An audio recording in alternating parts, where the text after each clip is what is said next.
Ego का मुद्दा, सहानुभूति की कमी, महिला कमांडिंग अफसरों की समीक्षा में सैन्य अधिकारी ने उठाए सवाल। जय हिंद, नमस्कार दोस्तों। पिछले एक हफ्ते से एक बड़ा मुद्दा छिड़ चुका है और ये मुद्दा जुड़ा हुआ है भारतीय सेना में जो महिला कमांडिंग ऑफिसर्स हैं उनसे।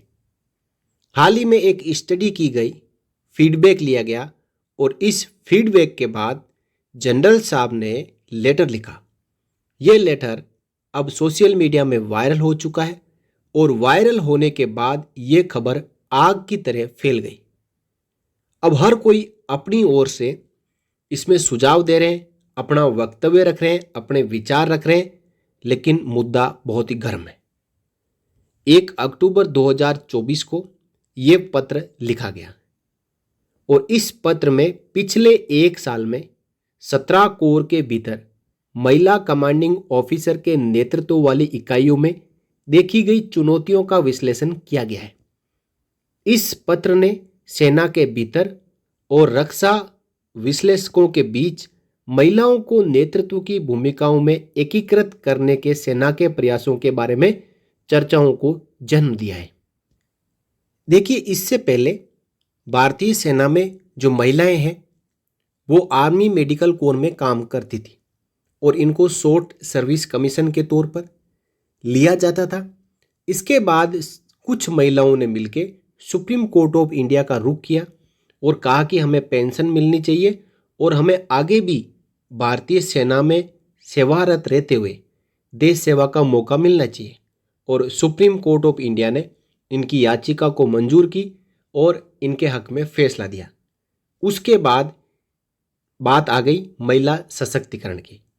मौजूदा सरकार ने जहां जहां पे पहली बार महिलाएं, चाहे फाइटर जेट की पायलट बनी या पहली बार कमांडिंग ऑफिसर बनी या माउंट एवरेस्ट फतेह किया या फिर साइकिलिंग एक्सपीडिशन में पहला स्थान हासिल किया, उनकी बढ़ चढ़कर वाहवाही की।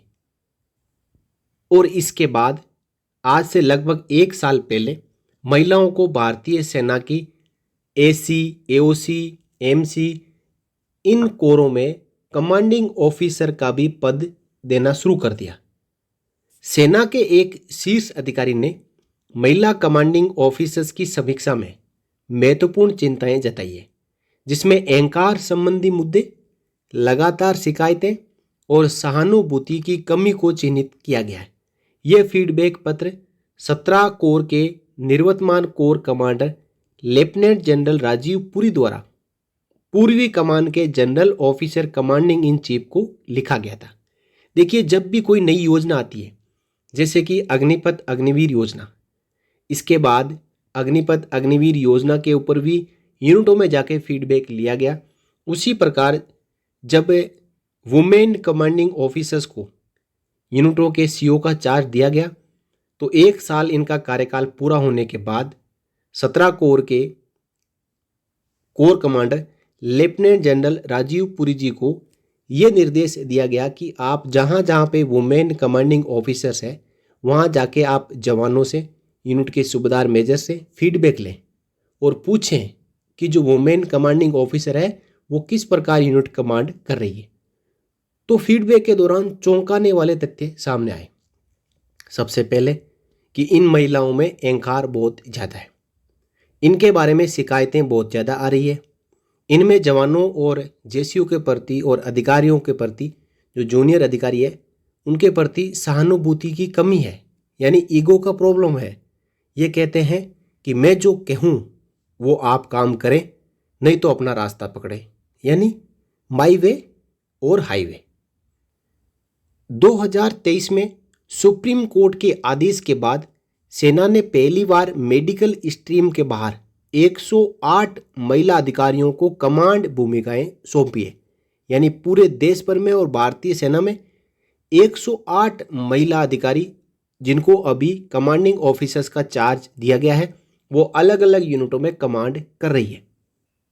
तो सोर्सेज ने कहा कि लेफ्टिनेंट जनरल पुरी की टिप्पणियां 17 कोर में 7 महिला कमांडिंग ऑफिसर्स के एक छोटे से सैंपल के आकार पर आधारित थी, जबकि सेना में 100 से ज़्यादा अधिक महिला कमांडिंग ऑफिसर्स हैं।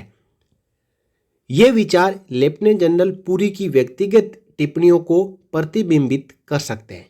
देखिए, जब एक छोटा सा सैंपल लिया गया, यानी जो 7 महिला कमांडिंग ऑफिसर्स की यूनिटों में जाके जब फीडबैक लिया, तो इतने तौर पर इश्यूज आए।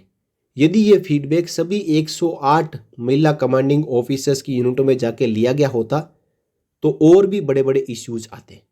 देखिए, इसमें सबसे बड़ा इश्यू क्या आया कि महिला कमांडिंग ऑफिसर्स जिस यूनिट में कमांडिंग ऑफिसर है, उसने आदेश दिया कि मैं अपनी जो भारतीय सेना उनको गाड़ी देती है, अपने स्टाफ कार से यूनिट में आऊँ, चाहे कहीं पे भी जाऊँ, वहाँ पे आसपास यदि कहीं सूबेदार मेजर है तो सूबेदार मेजर मेरी गाड़ी का दरवाज़ा खोलेंगे।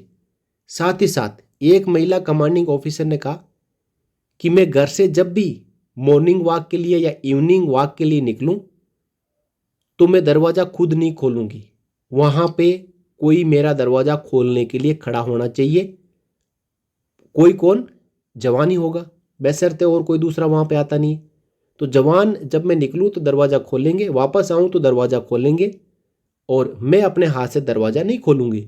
वैसे ही जो सूबेदार मेजर को कहा गया, तो महिला कमांडिंग ऑफिसर में इतना ईगो है कि वो यूनिट के एक सूबेदार मेजर जो जवानों का मुखिया होता है उसको कहते हैं कि वो मेरा जो गेट है, गाड़ी का गेट है, वो खोलेंगे तभी मैं नीचे उतरूंगी। अब जो फीडबैक दी गई है लेफ्टिनेंट जनरल पुरी द्वारा, उस फीडबैक में क्या क्या बातें लिखी है देखिए। सबसे पहले तो है पारस्परिक चुनौतियां।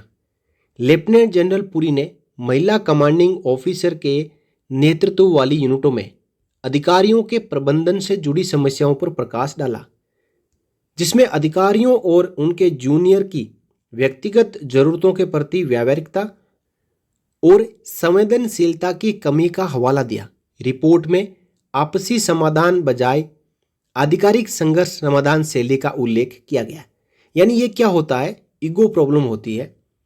यदि वुमेन कमांडिंग ऑफिसर है तो ये जाहिर है कि उस यूनिट में वो एक ही वुमेन आर्मी अफसर होगी, और बाकी जो है जब मेल आर्मी अफसर होते हैं तो मेल डोमिनेटेड आर्मी यूनिट में जब वुमेन कमांडिंग अफसर जाएगी तो वो अपना वर्चस्व रखने के लिए, जगह बनाने के लिए, अपने आप को दर्शाने के लिए कि मैं इस यूनिट की कमांडिंग अफसर हूँ, तो वो हमेशा आदेश इस प्रकार देगी कि मैंने जो कह दिया है वो फाइनल है।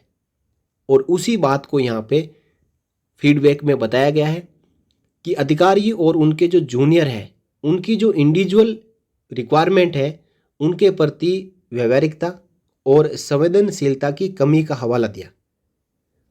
अब इसी के साथ कहा कि जो आपसी कोऑर्डिनेशन है दूसरे अधिकारियों और वुमेन कमांडिंग ऑफिसर के बीच, उसमें भी लेकनेस दिखा, यानी उसमें भी कमी दिखी। और दूसरी प्रॉब्लम क्या है कि अक्सर शिकायतें होती है।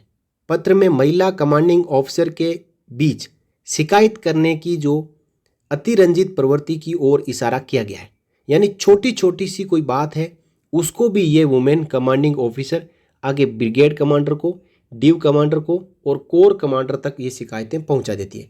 यानी इनका कमांड एंड कंट्रोल सही नहीं है। कमांड एंड कंट्रोल यदि सही होता है तो शिकायतें आगे करने की आवश्यकता क्या है। जहां छोटी छोटी शिकायतों को आंतरिक रूप से हल करने के बजाय सीधे सीनियर कमांडरों के पास में भेज दिया जाता है। अधीनस्थों ने इस व्यवहार को ऐसी इकाइयों के बीच मानव संसाधन प्रबंधन चुनौतियों से जोड़ा, यानी ह्यूमन रिसोर्स मैनेजमेंट की यूनिटों में कमी है। देखिए, जब कमांड इश्यू हो, कमांड फेल हो जाए, तो उसके बाद जो कमांडर होता है यानी कमांडिंग ऑफिसर होता है, वो कोई भी बात अपने पास में रखना नहीं चाहता। वो जूनियर अधिकारियों की जो एनुअल कॉन्फिडेंशियल रिपोर्ट्स है या फिर उनके दूसरे अप्रेजल है उनको ख़राब करने की कोशिश करता है, और इसके लिए उनकी शिकायतों को लिखित रूप में डेमी ऑफिशियल लेटर के जरिए, कॉन्फिडेंशियल लेटर के जरिए brigade commander, div commander, core commander या इससे आगे भी पहुंच के एडजुटेंट जनरल ब्रांच तक पहुंचा देते हैं, जिससे कि ये सोचते हैं कि जूनियर अधिकारियों का कैरियर खराब होगा तो वो सुधर जाएंगे और मेरी बात को मानेंगे। लेकिन अब ये एक कमांड का इश्यू का मुद्दा बन चुका है। अगली जो कमी है वो है सेंट्रलाइज्ड कमांड नेचर, यानी केंद्रीकृत नेतृत्व शैली। जब वुमेन कमांडिंग ऑफिसर यूनिटों में कमांड कर रही है तो उनको ऐसा लगता है कि मैं ही सर्वे सर्वा हूँ और मैं जो कहूँ वो होना ही चाहिए। महिला कमांडिंग ऑफिसर द्वारा केंद्रीकृत निर्णय लेने के दृष्टिकोण ने कथित तौर पर जूनियर अधिकारियों और कंपनी कमांडरों को अलग थलग महसूस कराया। रिपोर्ट में उल्लेख किया गया है कि इस मेरे तरीके से या राजमार्ग, इसे कहते हैं माई वे, यदि आप करना चाहे कोई काम तो मेरे तरीके से करें या फिर अपना रास्ता पकड़ें, दृष्टिकोण ने अधिकारियों के बीच विश्वास की कमी को जन्म दिया है। देखिए, जब कोई वुमेन कमांडिंग ऑफिसर है अपने जूनियर अधिकारियों को कहती है कि मैं जो आदेश दूं उस हिसाब से आप काम करना चाहते हो तो करो, नहीं तो अपना रास्ता पकड़ो, तो उसके बाद जूनियर अधिकारी कभी भी कोऑर्डिनेशन के साथ अपने कमांडिंग ऑफिसर के साथ काम नहीं कर पाएंगे। उनमें अविश्वास की कमी आ जाती है। उनको जब लताड़ मिलती है तो वो फिर अपना दिल तोड़ के ही काम करते हैं। अगला इश्यू है अधिकार यानी इंटाइटलमेंट। वुमेन कमांडिंग ऑफिसर बन गए तो वो सोचते हैं कि मेरे पास में कौन कौन से अधिकार है या मुझे क्या क्या इंटाइटल है। साथ ही साथ ईगो की प्रॉब्लम, अहंकार के मुद्दे। रिपोर्ट में महिला कमांडिंग ऑफिसर द्वारा व्यक्तिगत विशेषाधिकारों की मांग करने और इकाइयों की जरूरतों पर आराम को प्राथमिकता देने के उदाहरणों का उल्लेख किया गया है। यानी ईगो प्रॉब्लम है या मेरे जो अधिकार है वो मुझे मिलने चाहिए, इसको लेकर यहाँ इस लेटर में जिक्र किया गया है। पत्र के अनुसार ये व्यवहार हालांकि पुरुष कमांडिंग ऑफिसर के बीच दुर्लभ है। यानी इस प्रकार के जो व्यवहार है जो मेल कमांडिंग ऑफिसर्स हैं उनके बीच में कम होते हैं, लेकिन महिला अधिकारियों के नेतृत्व वाली यूनिटों में असमान रूप से देखा गया है। और इंटाइटलमेंट के तौर पर ही रिपोर्ट में ये लिखा है कि एक यूनिट की वुमेन कमांडिंग ऑफिसर ने अपने सूबेदार मेजर को आदेश दिया कि मैं जब भी यूनिट में आऊं तो मेरी गाड़ी का दरवाज़ा आप खोलेंगे। यानी एक सूबेदार मेजर सीओ की गाड़ी का दरवाज़ा खोलेगा। दूसरी तरफ जवानों को कहा गया कि मैं जब मॉर्निंग वॉक के लिए जाऊं या इवनिंग वॉक के लिए जाऊं तो मेरे घर का जो दरवाज़ा है या मेरे रेजिडेंस का जो दरवाज़ा है वो जवान खोलेंगे। तो इतने बड़े हो गए कि आज प्रधानमंत्री भी इस काम को करने के लिए 2 बार सोचते हैं। वो भी यदि कोई ऐसी चीज़ होती है, कोई कचरा होता है तो अपनी जेब में रख लेते हैं, कोई चीज़ नीचे पड़ी हो उसको उठा के वो संभालते हैं। लेकिन वुमेन कमांडिंग ऑफिसर आज प्रधानमंत्री से भी ऊपर निकलने की कोशिश कर रही है। इसी को लेकर इस फीडबैक में सही बातें लिखी गई है और उनको आगे तक पहुंचाया गया है ताकि उन वुमेन कमांडिंग ऑफिसर्स जिनमें ईगो की प्रॉब्लम है, जवानों के प्रति सहानुभूति की कमी है, उनको समझाया जाए। यदि ऐसा नहीं होता है तो उनको कमांडिंग ऑफिसर के पद से बीच में भी हटाया भी जा सकता है। देखिए, सैनिकों से दयालु अनुरोधों के प्रति कठोर निर्णय लेने और असंवेदनशीलता का भी रिपोर्ट में बार बार होने वाले मुद्दों के रूप में उल्लेख किया गया है। यानी ये वुमेन कमांडिंग ऑफिसर्स है, ये सैनिकों के प्रति दयालु नहीं है और उनके प्रति कठोर निर्णय लिए जा रहे हैं और असंवेदनशीलता भी उनके साथ में दिखाई जा रही है और इसका जिक्र इस रिपोर्ट में फीडबैक में किया गया है। लेफ्टिनेंट जनरल पुरी ने सुझाव दिया कि ये लिंग रूढ़िवादिता यानी जेंडर इक्वलिटी का मुकाबला करने के प्रयासों से उत्पन्न हो सकता है, जिससे संतुलित नेतृत्व की कमी हो सकती है। अब नेतृत्व में अति सती पूर्ति यानी जो इनका कमांड है वो कमांड फेल हो रहा है। विश्लेषण में उल्लेख किया गया है कि कुछ महिला कमांडिंग ऑफिसर ने पारस्परिक रूप से पुरुष प्रधान वातावरण में खुद को साबित करने के लिए अत्यधिक कठोर नेतृत्व शैली अपनाई है। जैसा मैंने आपको पहले कहा कि जो मेल डोमिनेटेड आर्मी यूनिट है, जहाँ पे ज़्यादातर जो अधिकारी है वो पुरुष अधिकारी होते हैं, वहाँ पे जब महिला अधिकारी कमांड करने के लिए जाती है तो वो अपने आप को साबित करने के लिए, अपने आप की जगह बनाने के लिए कठोर नेतृत्व यानी हार्ड कमांड कहते हैं जिसे, कि कोई भी आदेश हो यदि बोल दिया तो 100% होना ही है। ऐसी शैली वुमेन कमांडिंग ऑफिसर्स द्वारा यूनिटों में अपनाई जा रही है। अब देखिए, जो मेल आर्मी ऑफिसर्स है या फिर मेल जो जवान होते हैं वो दिलेर होते हैं। बड़े बड़े काम वो चुटकियों में कर देते हैं, चाहे ऑपरेशन का काम हो, चाहे लड़ाई का काम हो या फिर ट्रेनिंग का काम हो। लेकिन ये सब बातें वुमेन जो आर्मी ऑफिसर्स है उनमें थोड़ी सी कम होती है। तो छोटी भी उपलब्धि इनको यदि मिलती है तो उसका जश्न शानदार करती है। रिपोर्ट में महिला कमांडिंग ऑफिसर द्वारा छोटी उपलब्धियों का अति उत्साह मनाने की प्रवृत्ति भी आलोचना की गई है। यानी छोटी सी कोई उपलब्धि है, अचीवमेंट है, और उसके प्रति वो उत्साह है, वो उसका सेलिब्रेशन है, बहुत ही धमाकेदार करती है। इसकी भी आलोचना की गई है। ये सुझाव देते हुए कि ये नेतृत्व की गतिशीलता को विकृत कर सकता है और निरंतर मान्यता की आवश्यकताओं को बढ़ावा दे सकता है। तो इन सब कमजोरियों को देखते हुए यहाँ पे सुधार के लिए भी लेफ्टिनेंट जनरल साहब ने सिफारिशें की है। उन्होंने कहा है, इन चुनौतियों का समाधान करने के लिए लेफ्टिनेंट जनरल पुरी ने पोस्टिंग और चयन के लिए एक लिंग तटस्थ नीति का प्रस्ताव रखा और निष्पक्ष अधिकारी मूल्यांकन सुनिश्चित करने के लिए प्रशिक्षकों के प्रशिक्षण को बढ़ाया। रिपोर्ट में उल्लेखित कुछ अन्य सुझाव थे कि पति पत्नी समन्वय नीतियों को सहानुभूति के आधार पर संरेखित किया जाए और प्रतीकात्मक से बचने के लिए सशक्तिकरण भूमिकाओं में महिला अधिकारियों के प्रतीकात्मक प्रदर्शन को कम किया जाए। इसका मतलब यह है कि वुमेन कमांडिंग ऑफिसर्स है या फिर वुमेन आर्मी ऑफिसर्स है, तो वो ये ना सोचे कि मैं वुमेन हूँ, उनको अपने आप को आर्मी ऑफिसर मानना चाहिए।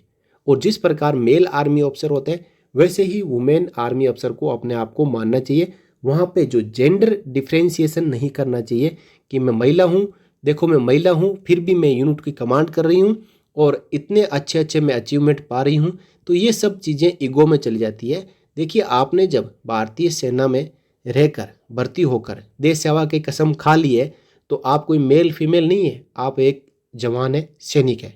सैनिक और जवान के तौर पर आपको कभी भी ये भेदभाव करना नहीं चाहिए या अपने आप में भी ये बातें सोचनी नहीं चाहिए कि मैं वुमेन होते हुए भी इतना बड़ा काम कर दिया हूँ और आगे भी करती रहूँगी जबकि मेल नहीं कर सकते। ऐसा यदि सोचेंगे तो यूनिटों में वुमेन कमांडिंग ऑफिसर्स के साथ में प्रॉब्लम आ सकती है। दोस्तों, जो यहाँ पे लेफ्टिनेंट जनरल पुरी साहब ने 7 महिला कमांडिंग ऑफिसर्स के यूनिटों में जाके फीडबैक लिया है, ये फीडबैक जहाँ जहाँ पे वुमेन कमांडिंग ऑफिसर्स है हर यूनिट में जाके और सेना मुख्यालय की टीम जाके वहाँ पे चेक करें, जवानों से पूछे, जेसीओ से पूछे, सूबेदार मेजर से पूछे, सहायक जो बड्डीज होते हैं उनसे पूछे, साथ ही साथ जो दूसरे जेसीओज होते हैं उनसे पूछे कि आपके साथ में आज से पहले जब मेल कमांडिंग ऑफिसर्स कमांड करके गए हैं और अब वुमेन कमांडिंग ऑफिसर्स कमांड कर रही है तो आपको क्या फ़र्क लगता है, क्या डिफरेंस है इसमें, और आपका कोई शोषण तो नहीं हो रहा है। सूबेदार मेजर गाड़ी का दरवाज़ा खोलेंगे, क्यों खोलेंगे? भगवान ने हाथ तो कमांडिंग अफसर वुमेन कमांडिंग अफसर को भी दिए हैं, वो इतने बड़े थोड़ी हो गए हैं। उनको कोऑर्डिनेशन से काम लेना होगा, जवानों के प्रति सहानुभूति रखनी होगी, दयालुता दिखानी होगी और ऐसा नहीं लगना चाहिए कि यहाँ पे कोई तानाशाही शासन चल रहा है। अंग्रेज चले गए, अंग्रेजों ने कानून हालांकि छोड़े लेकिन उन कानूनों को धीरे धीरे बदला जा रहा है। वुमेन कमांडिंग ऑफिसर्स यदि उनको टास्क दे दिया जाए कि आप जाएंगे आरआर में कमांडिंग ऑफिसर की जो आप कमांड संभालेंगे और आतंकवादियों के खिलाफ ऑपरेशन करेंगे, तब ये हो सकता है कि एक भी कदम आगे ना बढ़ाए। लेकिन दोस्तों, महिला सशक्तिकरण की बात कही जा रही है, उसका हम भी सम्मान करते हैं, उसका सपोर्ट करते हैं, सुप्रीम कोर्ट ऑफ इंडिया के आदेश का भी हम सम्मान करते हैं। लेकिन जब जैसा मैंने पहले कहा कि फौज में आ चुके हैं, जवान है, सैनिक है, वहाँ पे कोई मेल कोई फीमेल नहीं है, वहाँ कोई बाधाएं इस प्रकार की आड़े नहीं आ सकती। यदि आएगी तो फिर लड़ाई में वो हमारे को अचीवमेंट नहीं होगा जो मेल कमांडिंग ऑफिसर के नेतृत्व में मिलता है। इसलिए ये भूल जाएं कि मैं वुमेन कमांडिंग ऑफिसर हूँ तो मेरी कार का दरवाज़ा सूबेदार मेजर खोलेंगे, मैं जहाँ कहीं भी जाऊँ मेरे आगे पीछे 10-15 जवान घूमते रहेंगे, मेरे घर में 5-7 बड्डी काम करेंगे, मैं अपने गांव में भी 2-3 बड्डी को भेज दूंगी। ये सब चीज़ें पुरानी बातें हो चुकी है। अब भारतीय सेना आधुनिक होती जा रही है, एडवांस होती जा रही है, जहाँ पे आप जवानों का मिसयूज नहीं कर सकते क्योंकि यूनिटों में जवानों की बहुत ज़्यादा कमी है। अग्निपथ अग्निवीर योजना आने के बाद में भी जवानों को काफ़ी समस्याएं हो रही है।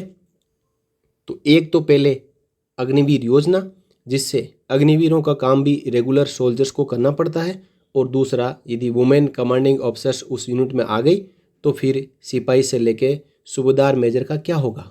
वो कैसे काम कर पाएंगे? जब उनके ऊपर इस प्रकार की तानाशाही चलेंगी तो वो डिप्रेशन में जाएंगे और हो सकता है कि यूनिटों में बड़ी घटनाएं हो। तो इसको रोकने के लिए जो वुमेन कमांडिंग ऑफिसर्स हैं उनको SDMC course, senior command course और साथ ही साथ CO बनने से पहले जो कोर्सेज करवाए जाते हैं मेल कमांडिंग ऑफिसर बनने से पहले जो मेल आर्मी अफसर को, तो वो सब कोर्सेज वुमेन आर्मी अफसर को भी करवाया जाना चाहिए ताकि उनको एहसास हो सके कि कमांडिंग ऑफिसर बनने के बाद मेरा दायित्व किस प्रकार अलग हो जाता है। तो दोस्तों ये थी जानकारी। आप बताएं कि क्या वुमेन कमांडिंग ऑफिसर्स यूनिटों में सही से कमांड कर रही है या फिर ये कमांड का इश्यू बन चुका है, जिसको कि आर्मी हेडक्वार्टर को जल्द से जल्द सुधार करने की आवश्यकता है। क्योंकि आपने भी कहीं ना कहीं एक्सपीरियंस किया होगा, यदि आप हाल ही में रिसेंट रिटायरमेंट हुए हैं और आपने यदि women commanding officers commanded unit के अंदर सर्विस की है, AC है, AMC है, AOC है या इस प्रकार के स्टैटिक जो यूनिट्स हैं सप्लाई में है, वहाँ पे वुमेन कमांडिंग ऑफिसर्स है, तो आप अपना अनुभव इस वीडियो के कमेंट बॉक्स में शेयर करें। साथ ही साथ इस वीडियो को ज़्यादा से ज़्यादा शेयर करें। इस बारे में आप क्या राय रखते हैं? कमेंट सेक्शन में कमेंट कर हमें अपनी राय ज़रूर दें। वीडियो पसंद आई हो तो वीडियो को ज़्यादा से ज़्यादा लाइक करें और साथियों के साथ में शेयर ज़रूर करें और हमारे चैनल को सब्सक्राइब कर बेल आइकन को प्रेस करना ना भूलें ताकि जो भी लेटेस्ट अपडेट आए वो तुरंत आप तक पहुंच सके। आज की वीडियो में बस इतना ही। जल्द ही हाजिर होंगे एक नए वीडियो के साथ। तब तक धन्यवाद। जय हिंद, जय भारत, वंदे मातरम।